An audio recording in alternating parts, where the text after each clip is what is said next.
Hello, this is Matt on the Moon Lambo channel. I've made clear many times that when it comes to winning investing in XRP and the broader crypto space, it's the long game that wins, not getting in and out of positions and thinking you're smarter than the market and chasing after something that's just pumped or something's going lower. Oh my gosh, it's probably going to go even lower. I'm going to be smart and get out of the position. The timing of the markets results in catastrophic failure. That's what data shows. And so I want to share with you a message from somebody I've highlighted a couple times in recent videos, and I tell you, the more I hear from this individual, the greater the fan I become.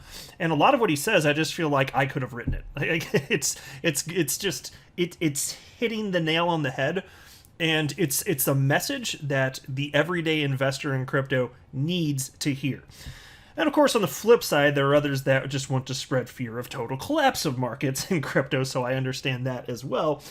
I want to share with you opinions also from a couple analysts. There's one analyst in particular who had previously stated that the bottom's in, but he doesn't seem to be so convinced. In fact, it could be going a good bit lower. So I say that not to scare anybody, and he's not trying to scare anybody either, but I think it's worth being aware of potential outcomes so that, should they happen, you're emotionally equipped to happen. Doesn't mean it's going to happen, but sometimes dramatic downsides happen, and sometimes when they happen, a lot of analysts see them coming.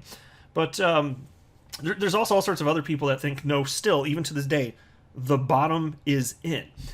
But going back to the long game, there's actually some additional data that you should be aware of, having to do with a Bitcoin ETF, the first of its kind.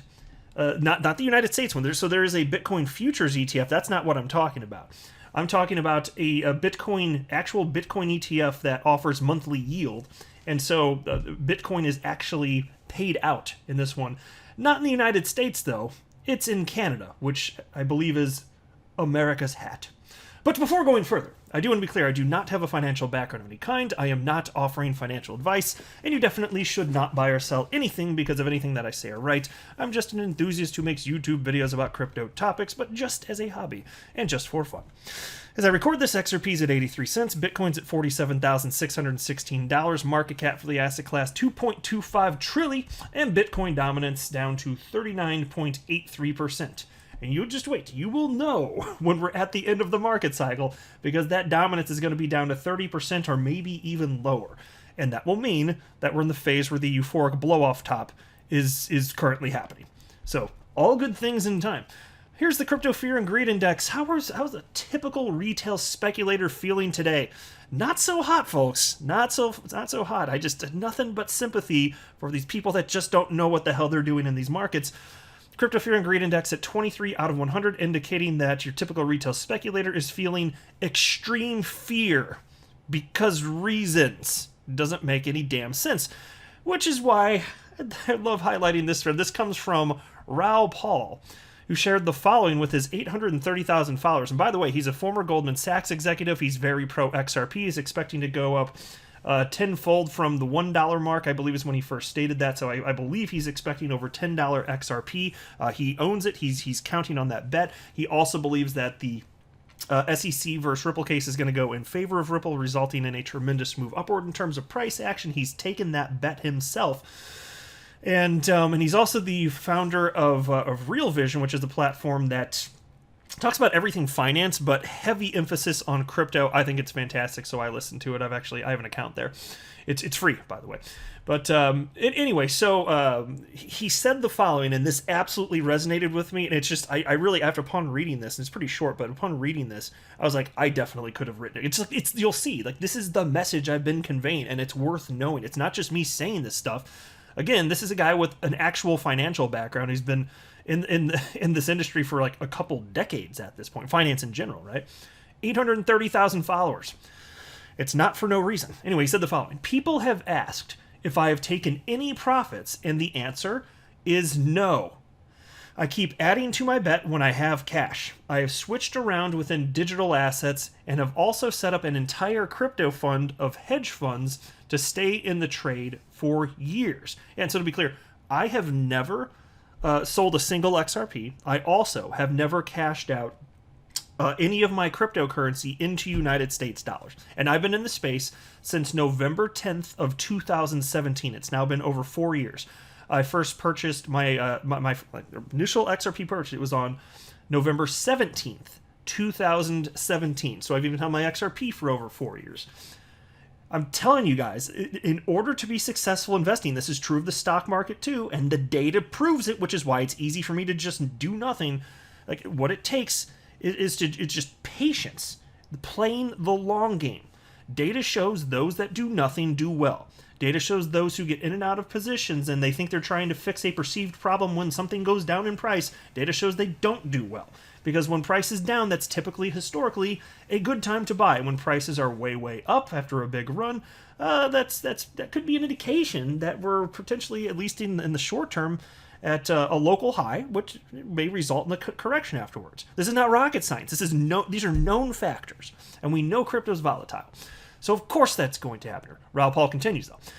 I will allocate to that fund for my core position as the space gets more complex and hard, but will take some life expenses off the table in a very big move higher. He wrote in parentheses, I've got a big house extension to pay for.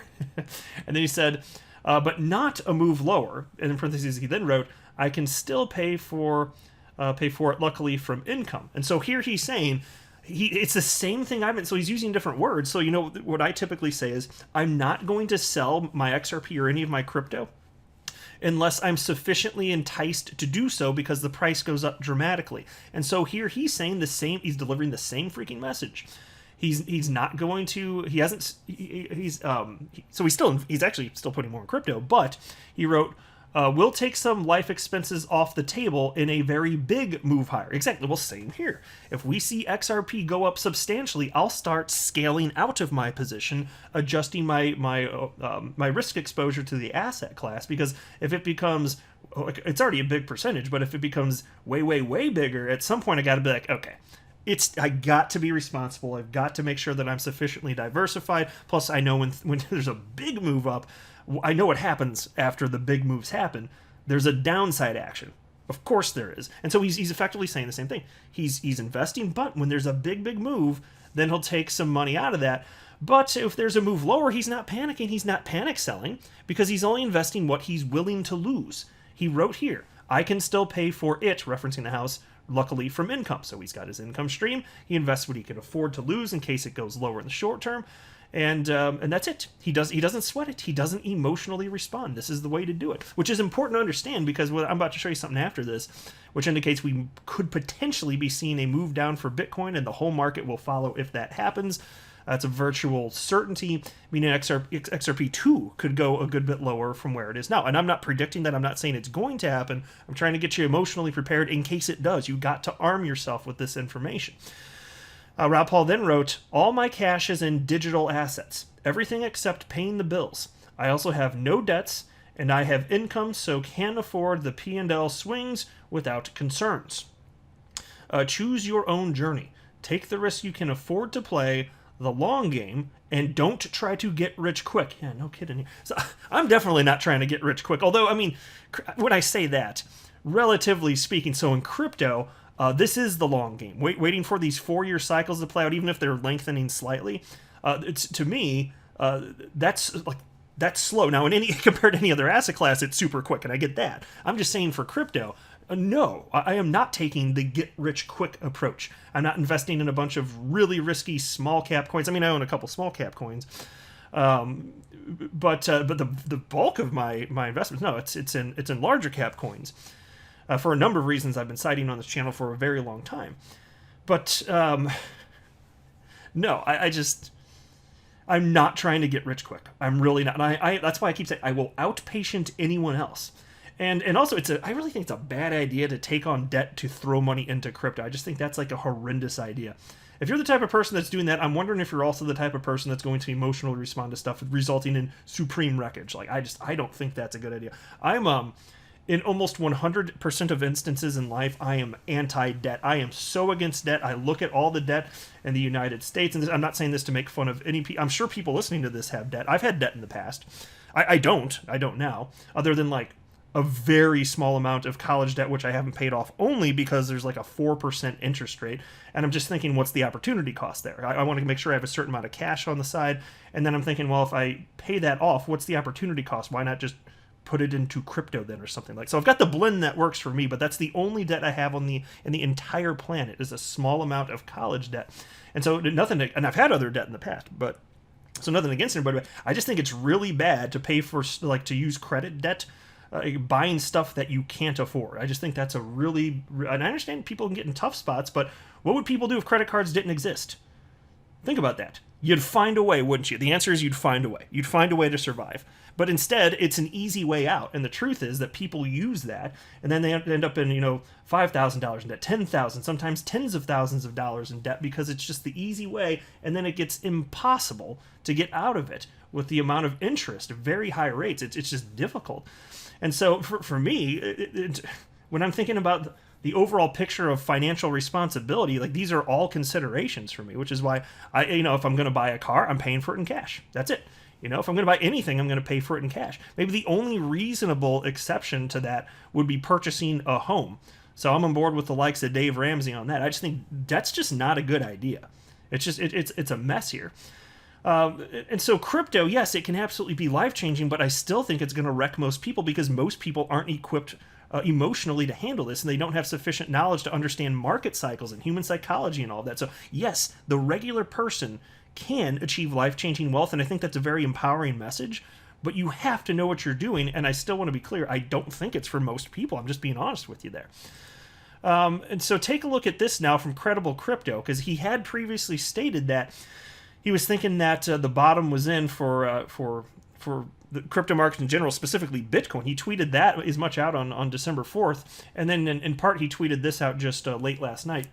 He wrote, "Think we will see some relief over the next week or two, but then we'll have one more swing lower below $42,000, but above $30,000 to complete our flat structure." And so again, just to be clear, he although he thinks we're going to see a lower low, he's not saying it will go to 30,000. He has a broad range, and he hasn't articulated further to this point that I've seen anyway exactly why he thinks that is the most reasonable range to consider. But he does think that for the next couple weeks it's going to be mostly range-bound activity, and then there's a good chance, not a certainty, but a good chance, says Credible Crypto, that we are going to see a move down. So just understand, crypto markets move in tandem. So your XRP and everything else, if he's correct, is going to move down. But that's the deal. If you want to make it in crypto, there's extreme volatility. Sometimes it's down, sometimes it's up, but the overall trend for the last 12 years is up. So the down part doesn't freaking matter unless you think that 12-year end is actually going to stop and never resume to the upside. If you really think the 12-year trend of up, despite 80% pullbacks, we still have a 12-year trend up. If you really think that's going to stop, yeah, it's time to panic. I sure as hell don't think that, though. I'm optimistic, but I think I'm coming from a pretty reasonable and realistic perspective here. And so then, today, Credible Crypto tweeted out a little bit of an update on this. He wrote, "Looks like price is being walked down on Coinbase. The buy wall at $45,000 below our last local lows also lines up with the 1,000 Bitcoin bid cluster on Finex everyone has been talking about lately. Would not surprise me if we put in one more lower low before the real bounce to $55,000 plus." And so again, he's just acknowledging there's a chance you might see some more downside action at some point, but he still does believe that we're still in a bull market, including Bitcoin, and he does believe Bitcoin this market cycle will surpass $100,000.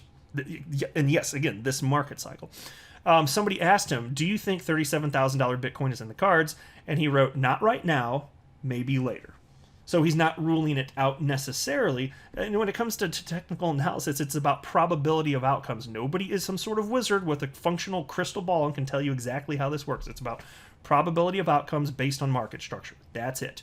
Which is why none of these analysts, whenever they tell you what they think is probable, whatever they think is probable will not happen 100% of the time. None of them. Not even the best of them. And that's okay.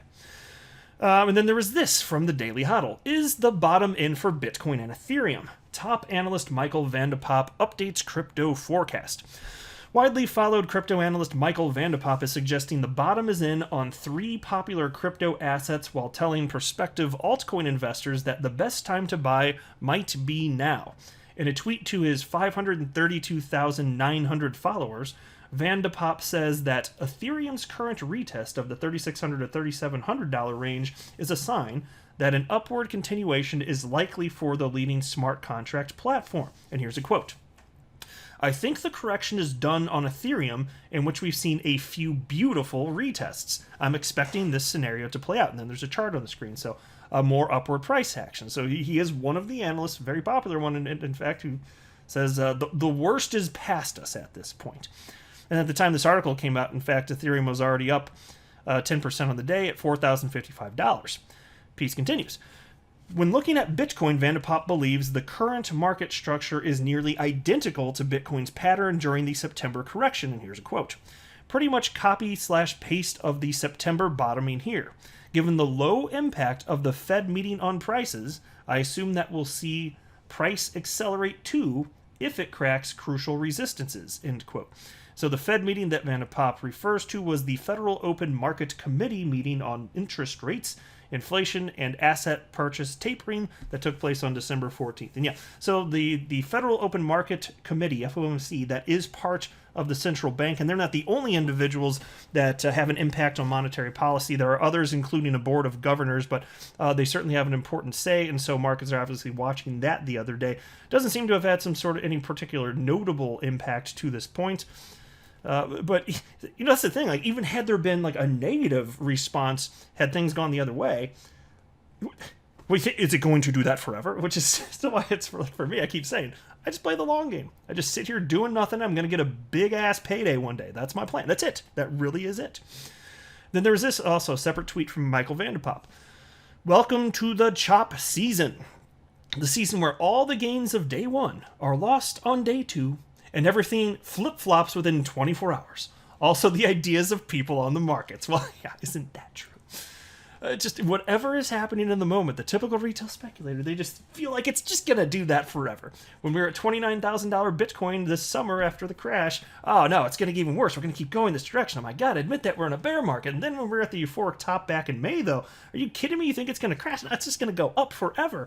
And even I, not being a technical analyst, I can recognize when there's a big swing like that. And I was, in the weeks leading up to that, I said, I don't know what's going to happen, but there's going to be another crash this market cycle, obviously. I mean, if history is to repeat and if humans continue behaving like humans behave in markets, then yes, there's going to be. And I said, I don't pretend to know when. Maybe it's even over a 50% drop. I said that. And I wasn't putting a timeline on it. I'm just saying, like, this is a reasonable expectation. Right? And so when we were just heading up, people thought it was going to happen forever. On the downside, no, that's going to happen forever. Just whatever the market thinks is going to happen, I'm just going to run into the opposite because I'm telling you, these lemmings don't know what the hell they're doing. Now take a look at this. This happens to be from Bitcoin Magazine, but there's been an endless number of articles on it. This one happens to be from November 30th, 2021. I don't want to read the article, but I do want to read the headline and maybe a couple of the bullet points here. First Bitcoin ETF to pay monthly yield launches in Canada. Because, by the way, the SEC won't let this happen in the United States. They allowed the Bitcoin Futures Exchange Traded Fund, in which there's no actual Bitcoin being purchased, but they won't allow an actual Bitcoin ETF. They won't. And so what I'm talking about here is if you're buying the ETF, it's not that you'd be purchasing the Bitcoin yourself. You'd be buying into a fund that's on, like the New York Stock Exchange or NASDAQ.